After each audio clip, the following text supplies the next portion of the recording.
He say that there's something that I want to talk about, and I know everybody around here just absolutely loves Dan Wolken of the USA Today. Everybody just really loves everything he writes. But he wrote something about he tied Ole Miss hiring Chris Beard in Alabama and Brandon Miller together into a column, and there is some truth to what he's saying, but what is getting lost on a lot of these media types is the hyperbole makes their position unserious.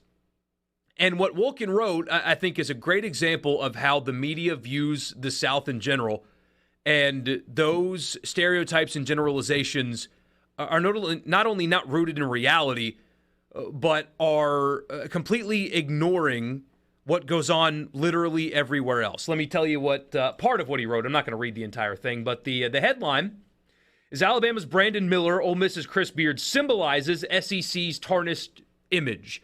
Here's the subhead.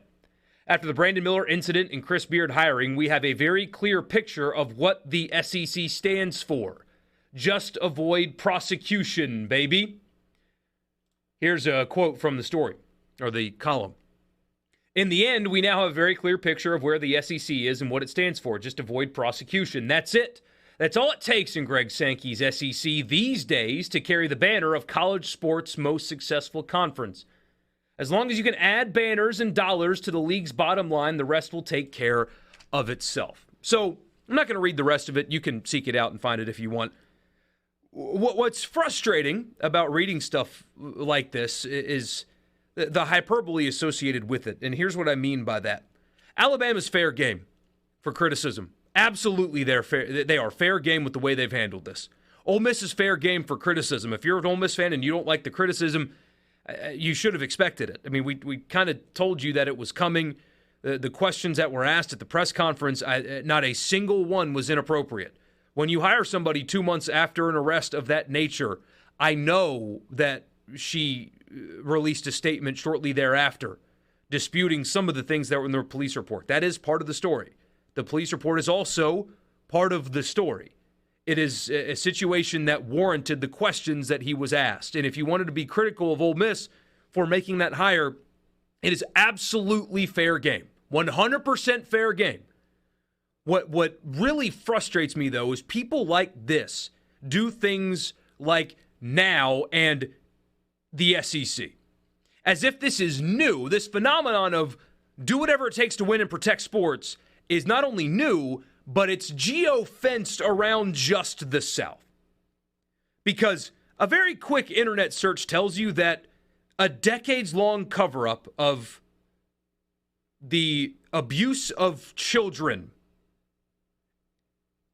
for the sake of protecting football didn't happen in the SEC. That happened elsewhere, in the non-southern state of Pennsylvania. That same institution, by the way, hired James Franklin after what he did at Vanderbilt, by the way. Nobody criticized that. I don't remember this column, but anyway. But it's not just Penn State.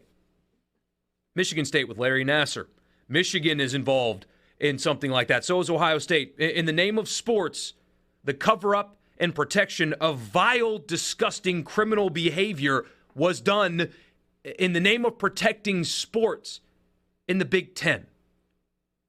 Now, this criticism, this phenomenon, I think it's deeper than just a sports thing. I think this is a really good example or an encapsulation of how the media views the South. I think it's deeper than just sports. They think that we have a broken culture in the South despite not living here or being here or experiencing the people here. I see it all the time. I see those biases reflected in big media all the time. And especially during what's up? The only thing I would say that and I agree with a lot of what you're saying, but Wolken does live in Atlanta. He does, and it's still a reflection of the biases towards the culture here. Yeah, I agree. During COVID, for example, remember when the George Floyd happened and all of those protests happened, and You turn on the TV and all they would say, and they still talk about it to this day, this deeply divided country. And they point fingers at the South and talk about how backwards we are. I remember shortly thereafter that happened and all of the protests and all of that were going on. I took my son to a park in Jackson.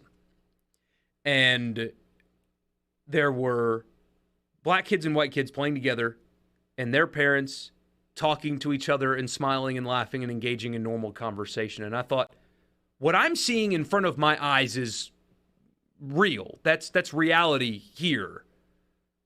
And what you see on TV is false. That's how the media portrays us.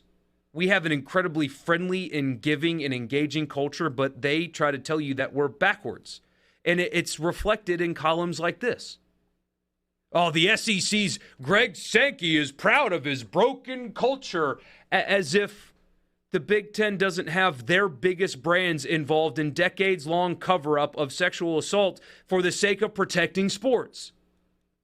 But why is it only the SEC that gets the finger pointed at? Your culture's broken. You guys only care about winning. You guys only care about sports when it happens freaking everywhere. It doesn't make it okay, but be honest about it. But everybody likes to finger point at the South because we're the poor and dumb ones, right? We have the broken culture because of things that happened decades ago that none of us controlled. I hate people like Dan Wolken, and I hate people like these legacy media types in Los Angeles and New York that point to our culture and say we're broken when they, in their own backyards, are just as broken, if not more, than we are. That's what I hate about stuff like this. It's only the SEC that puts sports above everything else. That's garbage. In a 5 seconds on Google tells you that no, broken culture in the Big Ten as well. Broken culture everywhere. Everywhere.